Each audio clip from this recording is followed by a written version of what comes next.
Bueno, muchas gracias por la invitación, gracias a Valeria, gracias a Marcelo y a Patricio por convocar esta actividad. Y la idea de esta charla es hablar de los fundamentos del asesoramiento genético de la enfermedad de von Hippel-Lindau.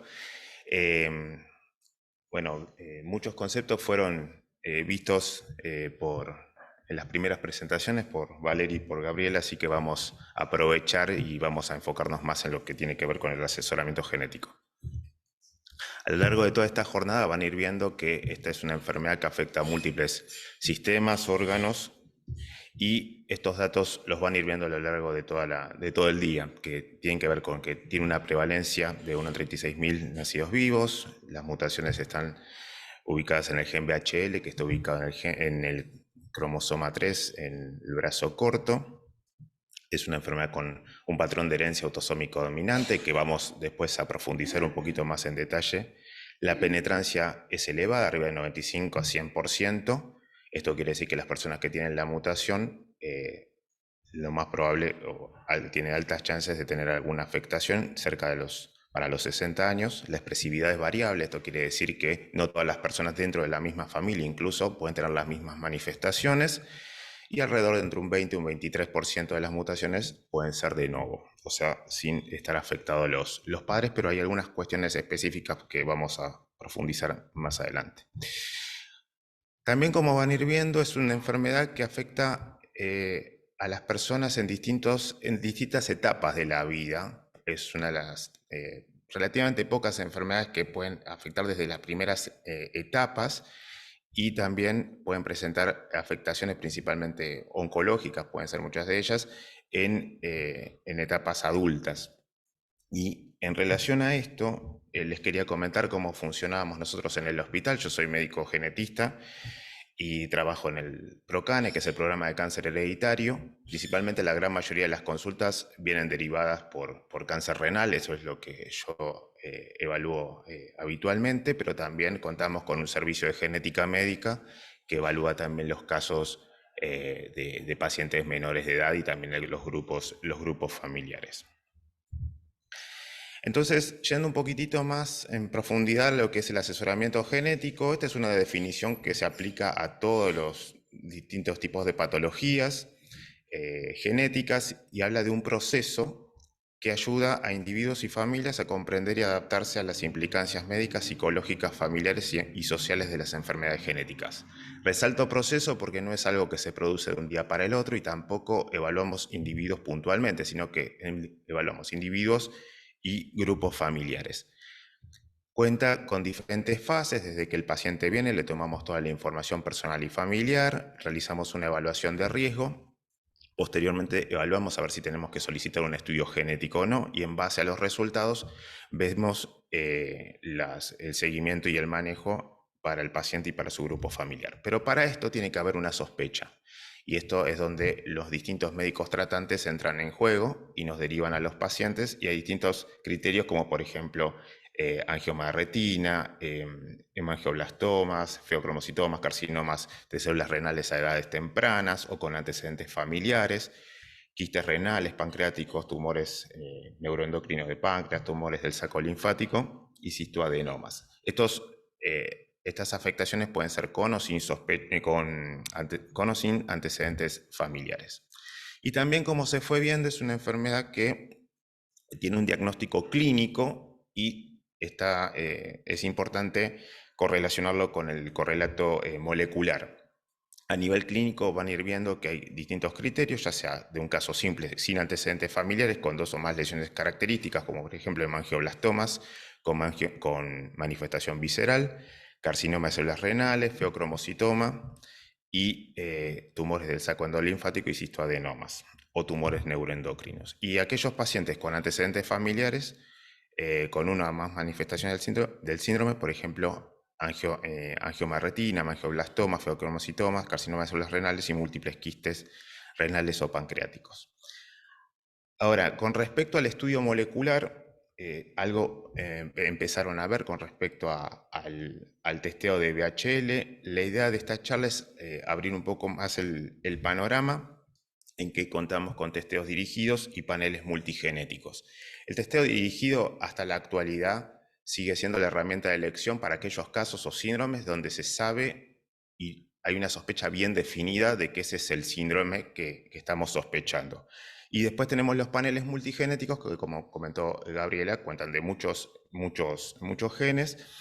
Y la evolución de los estudios moleculares fue cuando comenzamos con el estudio molecular, empezamos haciendo estudios, los laboratorios empezaban haciendo estudios dirigidos, o sea, genes específicos. Luego fueron evolucionando a los paneles multigenéticos, todavía para algunas patologías como esta se sigue haciendo estudio dirigido cuando corresponde, y también se cuenta con estudios de exomas o genomas, que en la actualidad para este tipo de patologías no tienen mucha utilidad, sino para casos muy específicos de otras patologías genéticas. Entonces, no voy a profundizar con respecto a los estudios moleculares, ya se mencionó que las grandes técnicas tienen que ver con la secuenciación completa, ya sea por Sanger o por NGS, la búsqueda de los grandes rearreglos, duplicaciones o deleciones por técnicas de MLPA, y si bien no es una técnica, el estudio de mutaciones familiares es una herramienta para buscar mutaciones específicas cuando ya en la familia se conoce que hay una afectación, una mutación. Los objetivos son confirmar el síndrome, perdón, la enfermedad en afectados, y es un estudio predictivo en portadores. Ya se mencionó que el VHL es un gen supresor tumoral que consiste en 3 exones y produce 2 proteínas. Y casi el 90% de las mutaciones se observan están descritas por estudios de secuenciación completa, y un 10-11% son grandes deleciones. Grandes rearreglos, perdón.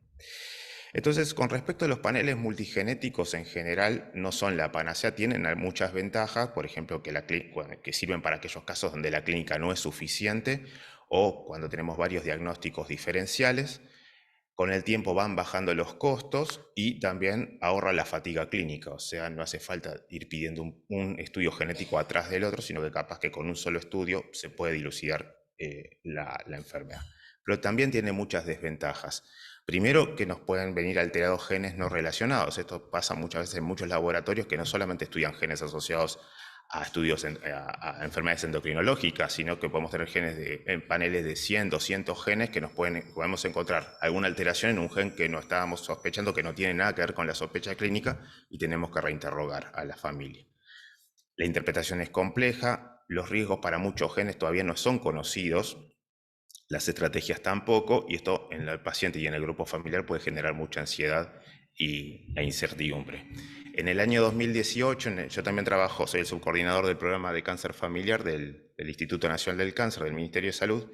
Creamos un protocolo de usos e indicaciones para paneles multigenéticos, lo estamos actualizando. Esto lo realizamos junto con la Red Argentina de Cáncer Familiar, que el CDIE también participa, y el Hospital Italiano también.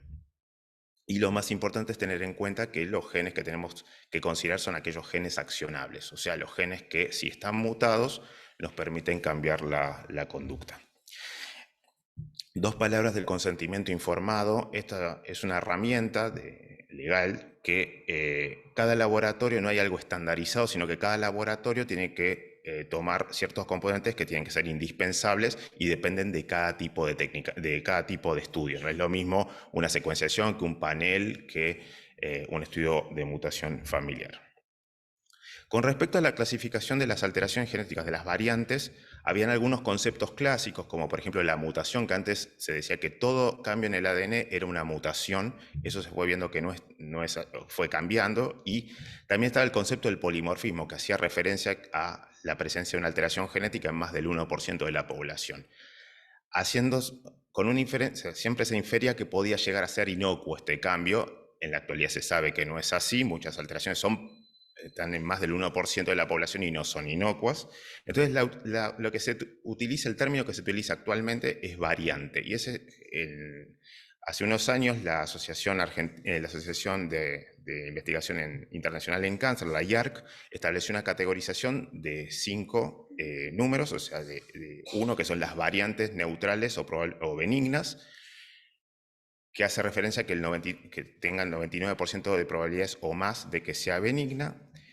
2 que son probablemente neutrales, o sea que tienen más del 95% de probabilidades que sea neutral. Las 3 que son las variantes de significado incierto. las 4 que son probablemente causales, que tienen más del 95% de posibilidades que sea causal, y la de tipo 5, que son lo que en la jerga diaria llamamos mutaciones patogénicas, que son las causales o patogénicas. En la práctica diaria, las de un tipo 1 y tipo 2 se asesoran de la misma manera, la de 4 y 5 se asesoran de la misma manera, como si fueran patogénicas, y un gran dolor de cabeza para todos los que hacemos asesoramiento genético es el manejo de las variantes de significado incierto, que a los pacientes los vamos recitando cada 6 meses o una vez por año para revisar estas alteraciones en bases de datos nacionales e internacionales. Esta clasificación surge de una guía del Colegio Americano de Genética Médica del 2015, que lo que utiliza son criterios o datos, no solamente de laboratorio, como datos computacionales, datos de estudios predictivos, datos poblacionales, si el paciente tiene una mutación de novo o no, un montón de datos, y establece distintos criterios desde benignidad hasta patogenicidad para las variantes.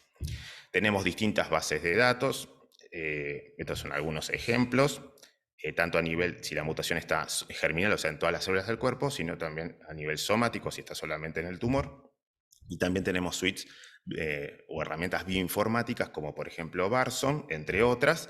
Y hace unos años existe Canvar, que pertenece al Reino Unido, que es una plataforma, que no, es un consorcio en realidad, que establecieron guías específicas para la reinterpretación de la clasificación de cada gen en particular. Están surgiendo a medida que por ejemplo, los primeros fueron los genes BRCA1, BRCA2, todavía no hay de VHL, pero seguramente surja próximamente. Con el programa de cáncer familiar tenemos distintas herramientas de registro y monitoreo. Una de ellas es el CITER, que es el Sistema Informatizado de Tumores Hereditarios, que todos ustedes pueden ingresar, es de acceso público y pueden revisar las distintas variantes y la reclasificación de esas variantes aportadas por los distintos médicos de la Red Argentina de Cáncer Familiar. Y a partir del 2022 se estableció un equipo de curaduría, que la doctora Sansó participa como especialista en VHL y en otros genes relacionados a la temática. Y también tenemos un directorio online donde figuran todas las establecimientos y los estudios moleculares que se realizan en tiempo real, con actualización en tiempo real. Entonces, para hacer un breve resumen de cómo es la interpretación de un estudio molecular, cuando tenemos un patrón normal, o sea que no tenemos mutaciones, es muy importante saber si el paciente viene de una familia con mutación conocida. Si en la familia hay una mutación conocida y el paciente no la tiene, se habla de que es un verdadero negativo, o sea, tiene los riesgos de población general. Ahora, si, como pasa muchas veces, en la familia no sabemos si hay una mutación conocida, el estudio es indeterminado. Ahora, si el patrón es anormal, puede ser que tenga una mutación deleteria, como hablamos previamente. Coloquialmente se dice polimorfismo, pero en realidad hablamos correctamente de una variante benigna o probablemente benigna, o una variante de significado incierto.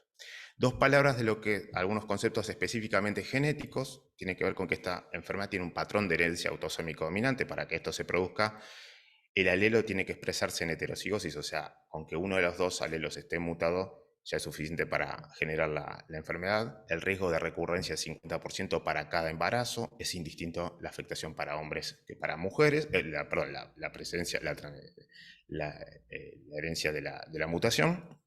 No saltea generaciones y, como vimos, pueden provocarse fenómenos de novo. Ahora, también en los últimos años se empezaron a hablar, y en la bibliografía figuran casos de mosaicismo. ¿Qué es esto? El mosaicismo es la presencia de distintos grupos celulares, por lo menos dos, en un mismo individuo, y estos son fenómenos posigóticos. Puede ser el mosaicismo somático, cuando la mutación es de novo en el individuo afectado, está presente en algunas células del cuerpo y en otras no. O sea, es heterogéneo. El paciente tiene un diagnóstico clínico de VHL, pero el test genético es negativo en linfocitos, en sangre periférica.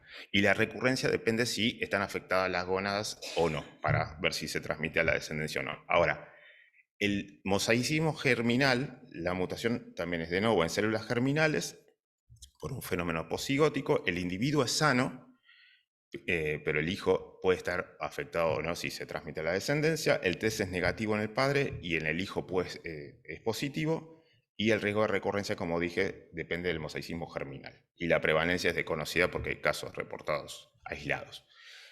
Para ir finalizando, esto también se habló en las charlas previas, hay una correlación genotipo-fenotipo. Esta enfermedad es uno de los patrones de esta temática, de la correlación genotipo-fenotipo. Hay de tipo 1 y tipo 2, que depende primero de la presencia de feocromocitoma, donde el tipo 1 es baja la frecuencia de feocromocitoma, y a su vez se dividen en tipo A y tipo B para el 1 y tipo A, B y C, dependiendo de la frecuencia del cáncer de células renales.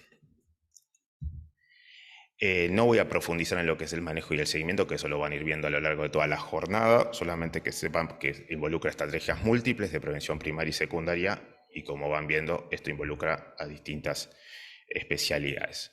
Algunas implicancias: el impacto psicológico, que también van a tener una charla a la tarde, a cargo del Servicio de Salud Mental, que esta y muchas enfermedades también, el paciente o el grupo familiar muchas veces necesita una contención psicológica, pero son casos específicos en donde uno le tiene que sugerir. Hay que respetar la confidencialidad y la autonomía del paciente.